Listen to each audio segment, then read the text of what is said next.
한국의 설날이 다가오고 있는 와중에도 캘리포니아 로스앤젤레스를 뒤덮은 산불이 무려 3주차에 접어들며 막대한 피해를 입히고 있습니다. 이미 81조 원의 경제적 피해를 입힌 화염은 그칠 줄 모르고 계속해서 퍼져나가고 있는데요. 산불이 모든 것을 앗아가는 와중에 잊고 있던 인연도 생각나게 했다고 하는데요. 바로 지금 사연을 들어보겠습니다. 안녕하세요. 저는 엘리입니다. 오늘 제가 여러분께 들려드릴 이야기는 제 인생에서 가장 큰 충격과 변화를 가져온 순간에 대한 것입니다. 제가 살던 캘리포니아 말리부는 아름다운 해안과 고요한 일상이 공존하는 곳이었어요. 매일 아침 창문 너머로 보이는 푸른 바다와 흰 모래사장이 저의 일상을 더욱 특별하게 만들어 주었죠. 하지만 어느 날 모든 것이 순식간에 뒤바뀌고 말았습니다. 2025년 1월, 그날도 평소처럼 시작된 아침이었습니다. 저는 학교 과제를 위해 컴퓨터 앞에 앉아 있었고, 어머니는 부엌에서 아침 식사를 준비하고 계셨어요. 창밖으로 보이는 풍경은 여전히 평화로웠지만 어딘가 불길한 기운이 맴도는 것 같았습니다. 정오가 가까워지면서 하늘이 이상하리만치 붉게 변하기 시작했어요. 처음에는 단순한 노을이라고 생각했지만 시간이 지나면서 붉은색이 점점 짙어지고 있었습니다. 그날 오후 뉴스 속보가 울렸습니다. 화면에 나타난 것은 퍼시픽 팰리세이즈 지역에서 시작된 거대한 산불이었습니다. 강풍을 타고 산불은 빠른 속도로 퍼져 말리부까지 위협하고 있다는 소식이었죠. 제 심장은 순간 얼어붙은 것처럼 쿵 하고 내려앉았습니다. 산불 시즌은 매년 겪는 일이었지만 이번에는 그 강도가 달라 보였습니다. 화면에 비친 산불의 모습은 무시무시했어요. 거대한 불길이 모든 것을 삼키고 있었고 검은 연기가 하늘을 가득 메우고 있었습니다. 아버지는 뉴스 속보를 보자마자 긴장된 얼굴로 말했습니다. 이 상황을 지켜보다가는 늦을지도 몰라. 우리 지금 당장 대피 준비를 하자. 그의 목소리에는 평소의 냉정함 대신 가족을 지켜야 한다는 책임감과 걱정이 묻어났습니다. 저는 긴장된 마음으로 방으로 뛰어가 필요한 물건을 챙기기 시작했어요. 가방을 열어놓고 무작정 손에 잡히는 대로 옷가지와 노트북, 그리고 평소 좋아하던 책 몇 권을 넣었습니다. 무엇을 가져가야 할지 판단할 시간조차 없었죠. 어머니는 가족 앨범과 몇몇 소중한 물건들을 챙기고 계셨습니다. 앨범을 꼭 껴안고 있는 어머니의 모습이 왠지 모르게 더 슬퍼 보였어요. 이 집은 단순한 주거 공간이 아니라 우리 가족의 추억과 삶이 깃든 곳이니까요. 아버지는 집 안을 빠르게 둘러보며 중요한 서류와 귀중품들을 챙기셨습니다. 필요 없는 건 두고 가도 돼. 하지만 안전이 가장 중요하다. 그는 짐을 챙기는 우리를 재촉하며 창문 밖으로 불길의 방향을 확인하고 계셨어요. 저는 창밖으로 보이는 하늘을 바라보며 입술을 깨물었습니다. 하늘은 이제 완전히 붉은 빛으로 물들어 있었고 바람에 날리는 검은 제가 눈에 띄기 시작했어요. 아빠, 정말 우리 집도 불에 타버릴까요? 떨리는 목소리로 묻자 아버지는 저를 안심시키려는 듯 부드럽게 대답하셨어요. 그럴 가능성도 있지만 가장 중요한 건 우리가 안전한 곳으로 대피하는 거야. 집은 다시 지을 수 있지만 우리의 생명은 그럴 수 없잖니. 차에 올라타기 전 저는 마지막으로 우리 집을 돌아봤습니다. 평소에는 당연하게 느껴지던 집의 풍경이 그 순간만큼은 너무 소중해 보였어요. 어릴 적 나뭇집을 만들던 마당의 나무, 어머니가 꽃을 가꾸던 정원, 가족 사진이 걸린 거실의 벽, 모든 것이 이 순간 떠나면 다시는 보지 못할 것만 같았습니다. 도로는 이미 대피하는 차량들로 붐비고 있었습니다. 긴급 차량들의 사이렌 소리가 끊이지 않았고 이곳저곳에서 사람들이 서두르는 모습이 보였어요. 불안한 마음을 안고 차 안에 앉아 창밖을 바라보니 붉은 하늘 아래 검은 연기가 피어오르고 있는 모습이 점점 더 가까워지는 것처럼 느껴졌습니다. 아버지는 라디오를 틀어 실시간 뉴스와 대피 정보를 확인하고 계셨습니다. 주민 여러분께서는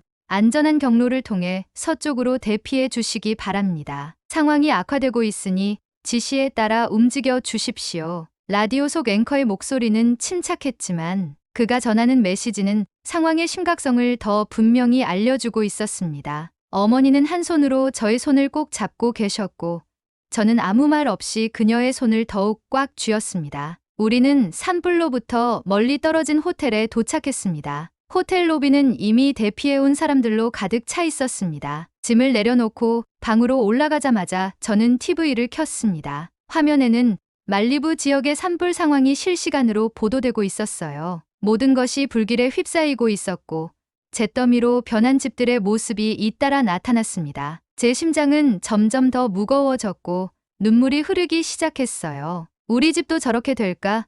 우리의 삶이 이렇게 끝나는 걸까? 머릿속은 온갖 생각으로 가득 찼습니다. 그런데 그 순간 화면 속에서 이상한 장면이 나타났습니다. 불길에 휩싸인 주변 집들과는 대조적으로 우리의 집만은 깨끗하게 남아 있었습니다. 저는 그 집을 알아볼 수 있었습니다. 아빠, 우리 집이에요. 우리 집만 멀쩡해요. 놀라움과 안도감이 뒤섞인 목소리로 외쳤습니다. 하지만 제 말에 아버지는 예상과는 다르게 조용한 표정을 지으셨습니다. 그의 얼굴은 어딘가 복잡한 감정으로 물들어 있었어요. 저는 의아한 마음에 아버지에게 물었습니다. 아빠, 우리 집이 안전하다니 다행이잖아요. 그런데 왜 이렇게 우울해 보이세요? 아버지는 한숨을 깊게 쉬며 천천히 이야기를 꺼내기 시작했습니다. 우리 집이 이렇게 안전할 수 있었던 데는 이유가 있어. 그의 목소리는 진지했고 저는 곧 무언가 특별한 사연이 있다는 것을 직감했습니다. 아버지는 과거 이야기를 시작하셨습니다. 내가 젊었을 때 데이빌이라는 친구가 있었어. 그는 나와 비슷한 시기에 LA에서 열심히 일하던 친구였지. 데이빗은 한인타운에서 나고 자라며 1992년 LA 폭동을 직접 경험했어. 그 사건 이후로 그는 안전한 집을 짓는 것에 대한 중요성을 강조했지. 저는 아버지의 입에서 갑작스럽게 나온 폭동 이야기에 조금 놀랐습니다. LA 폭동이랑 지금 우리 집이랑 어떤 연관이 있나요? 라고 묻자 아버지는 고개를 끄덕이며 말을 이어갔습니다. 폭동 당시 한인타운의 상점과 주택들이 큰 피해를 입었어. 이후로 많은 한인들이 상점과 집을 더 튼튼하게 리모델링했는데 그 중에서도 산불과 같은 재해를 대비해 콘크리트 구조와 방염 자재를 사용하는 사례가 많아졌지. 데이빗도 그런 상황을 지켜보면서 집의 안전성을 깊이 고민했어. 아버지는 잠시 말을 멈추고 창밖을 바라보며 기억을 더듬는 듯 보였습니다. 그때 데이빗이 나에게 말했어. 언젠가 너도 집을 지을 기회가 생긴다면 방염 설계는 꼭 고려해야 한다고. 당시 나는 그 말을 그냥 흘려들었지만 시간이 지나면서 그 조언이 얼마나 중요한지 깨닫게 되었지. 저는 아버지의 이야기를 들으며 그가 왜 우리 집의 방염 설계를 선택했는지 점점 이해가 되기 시작했습니다. 그럼 아빠는 우리가 살고 있는 이 집을 지을 때부터 그런 설계를 염두에 두신 거예요? 제가 물었을 때 아버지는 고개를 끄덕이며 답했습니다. 맞아. 이 집은 단순히 가족이 살 공간을 넘어 우리를 지켜줄 안전한 요새로 만들고 싶었거든. 특히 말리부는 산불이 자주 발생하는 지역이니까 더욱 신경 써야 했어. 아버지는 말리부에 집을 지었던 당시를 떠올리며 구체적으로 설명하기 시작했습니다. 처음 이 집을 설계할 때 나는 기존의 목조 주택 대신 철근 콘크리트 구조를 선택했어. 비용은 훨씬 더 들었지만 화재에 강한 구조가 가장 중요하다고 생각했거든. 게다가 방염 페인트와 난연 자재로 내부까지 꼼꼼히 설계했지. 창문에는 내열 유리를 설치해서 외부의 열로부터도 최대한 보호받을 수 있도록 했고 아버지의 이야기를 들으며 저는 어린 시절의 기억이 떠올랐습니다. 아빠, 저 어렸을 때 집이 지어질 때 공사 현장에 데려가셨던 거 기억나요? 그때 철근과 시멘트를 보면서 왜 집이 나무로 안 만들어지는지 궁금했었는데 그 이유가 이런 거였군요. 아버지는 미소를 지으며 고개를 끄덕이셨어요. 그래, 그때 너에게 이 집이 단순한 주거 공간이 아니라 우리 가족을 지키는 요새 같은 곳이라는 걸 알려주고 싶었어. 아버지의 이야기를 들으면서 저는 한 가지 의문이 들었습니다. 그런데 아빠, 그런 설계를 한다고 하더라도 돈이 많이 들었을 텐데요. 왜 그렇게까지 하셨던 거예요?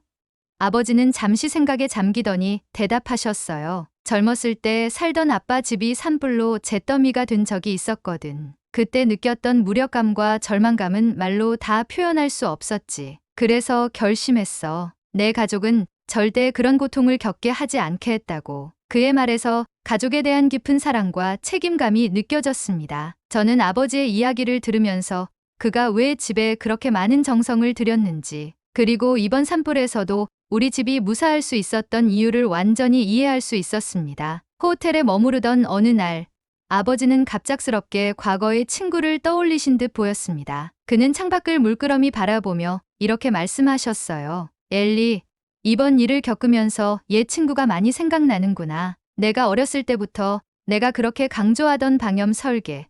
그건 다 데이빌리라는 친구 덕분이야. 그 친구는 항상 나에게 준비는 아무리 과해도 부족하지 않다고 말하곤 했지. 아버지는 데이빗이라는 친구와의 추억을 잠시 회상하다가 문득 그와 연락을 해봐야겠다는 결심을 하셨습니다. 그 친구에게 고맙다는 말을 해야겠어. 그의 조언 덕분에 우리 가족은 이번 산불에서도 안전할 수 있었던 거니까. 아버지는 바로 휴대전화를 꺼내 오래된 연락처를 뒤지셨고 운 좋게도 데이빗과 연락이 닿았습니다. 더욱 놀라운 건 데이빗이 우리가 묵고 있는 호텔에서 멀지 않은 곳에 머물고 있다는 사실이었습니다. 우리가 있는 호텔로 와라. 오랜만에 얼굴을 보며 얘기하고 싶구나. 아버지의 초대에 데이빗은 흔쾌히 응했고 그날 저녁 그는 호텔에 도착했습니다. 데이빗 리는 키가 크고 당당한 인상의 중년 남성이었습니다. 그는 현재 성공적인 IT 기업의 사장직을 맡고 있었습니다. 아버지와 데이빗은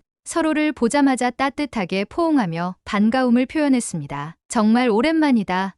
이렇게 성공해서 다시 만나다니 감격스럽구나. 데이빗의 말에 아버지도 미소 지으며 응답했어요. 내 조언 덕분이야, 데이빗. 그 덕에 우리 집이 이번 산불에서도 무사할 수 있었지. 아버지는 뉴스를 통해 자신의 집이 화재 피해를 입지 않았음을 확인한 이야기를 전하며 그 집이 데이빗의 조언으로 콘크리트와 방염 설계를 도입한 결과라고 고백했습니다. 데이빗은 고개를 끄덕이며 당시 상황을 떠올렸습니다. 내가 너에게 방염 설계를 추천한 건 단순히 산불 때문만은 아니었어. 너도 알다시피 1992년 LA 폭동 이후 한인타운 주민들은 자신들의 상점과 집을 안전하게 지키기 위해 대규모로 리모델링을 했지. 그때 들었던 정보를 너에게 전했을 뿐이야. 그런데 그것이 이렇게 큰 도움이 되었다니 정말 기쁘구나. 아버지는 대화를 나누던 중 데이빗에게 그의 상황에 대해 물었습니다. 너는 산불 피해가 없었냐? 지금 어디서 지내고 있니?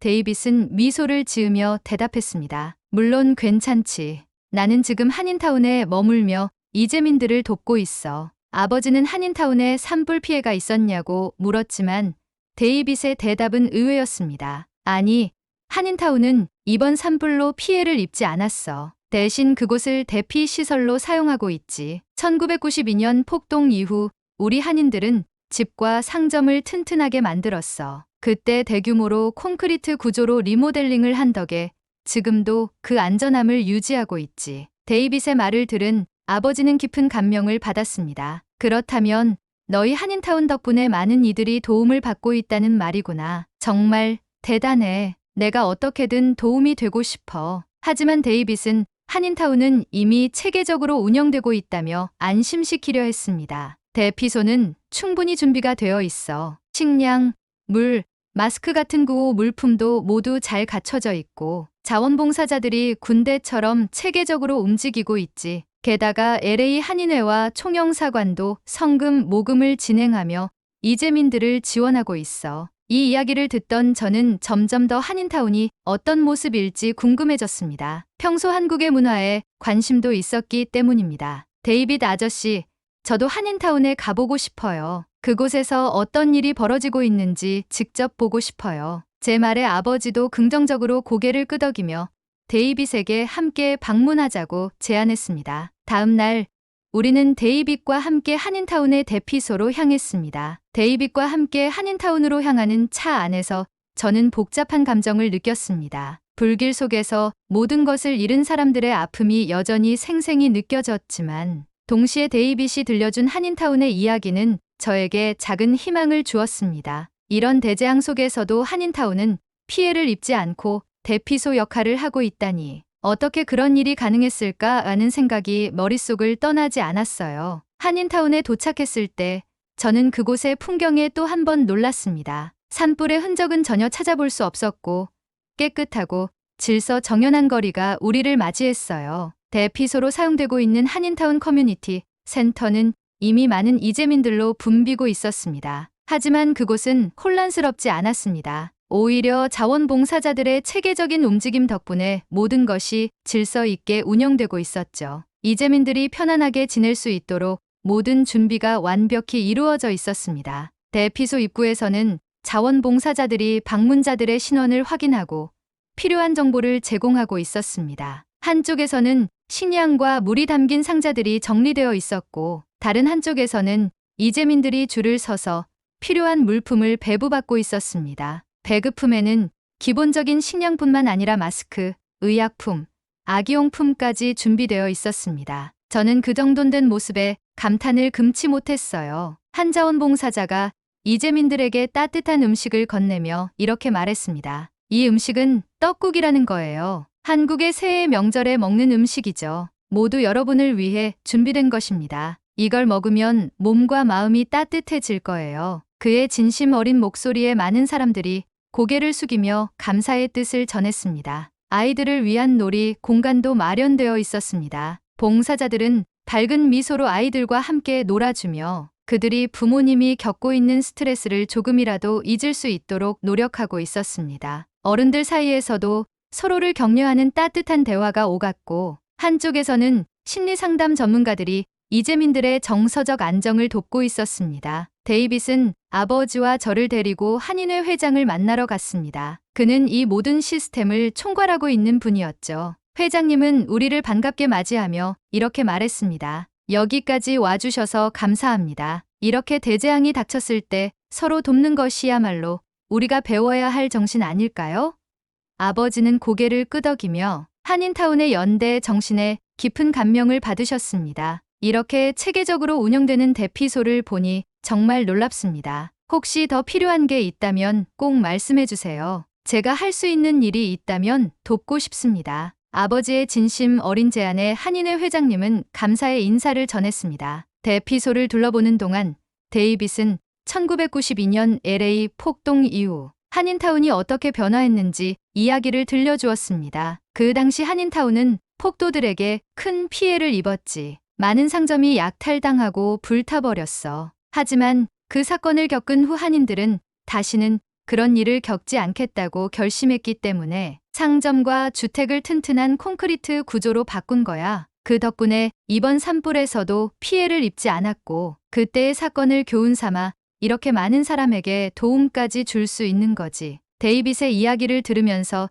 저는 한인타운 주민들의 지혜와 끈기에 깊은 감명을 받았습니다. 그들은 과거의 아픔을 단순히 잊는 대신 그것을 교훈 삼아 더 나은 미래를 준비했던 것이었죠. 데이빗은 이어서 이렇게 말했습니다. 사실 내가 내 아버지에게 방염 설계와 콘크리트 구조를 추천한 것도 그때의 경험 덕분이야. 그 결정이 지금 너희 집을 지켰다니 정말 다행이야. 저는 데이빗을 바라보며 진심 어린 감사를 표했습니다. 정말 감사해요.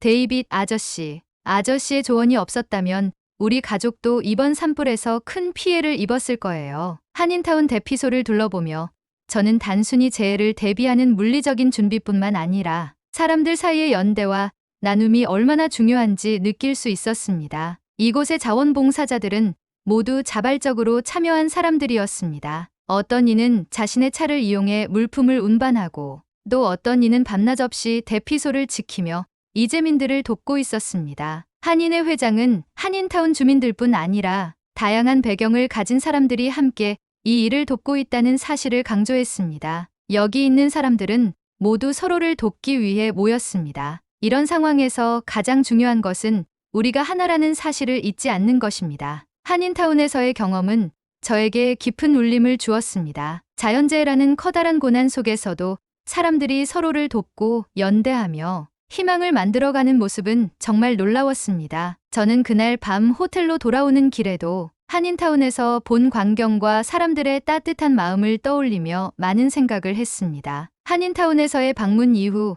우리 가족은 깊은 생각에 잠겼습니다. 대피소에서 본 연대와 나눔의 정신은 그동안 우리가 알지 못했던 세상의 따뜻함과 강인함을 느끼게 해줬습니다. 한편으로는 저희처럼 산불을 피해 대피한 많은 사람들이 여전히 불안정한 상황 속에서 하루하루를 보내고 있다는 사실이 마음을 무겁게 했습니다. 며칠 후 산불 상황이 장기화되었다는 뉴스가 이어졌습니다. 피해 지역 주민들 중 상당수가 집을 잃었고, 특히 보험이 없는 이재민들이 큰 어려움에 처했다는 보도가 나왔습니다. 방송 화면에는 갈 곳 없는 이들이 주차장에서 차를 집 삼아 생활하거나 임시 대피소에서 힘겹게 지내는 모습이 비춰졌습니다. 저와 아버지는 이 뉴스를 보며 잠시 침묵에 빠졌습니다. 그리고 아버지가 결심한 듯 말을 꺼내셨습니다. 엘리, 내가 도울 방법을 찾아야겠구나. 더 이상 이렇게 가만히 있을 수만은 없을 것 같아. 저는 그 말에 고개를 끄덕이며 대답했습니다. 아빠,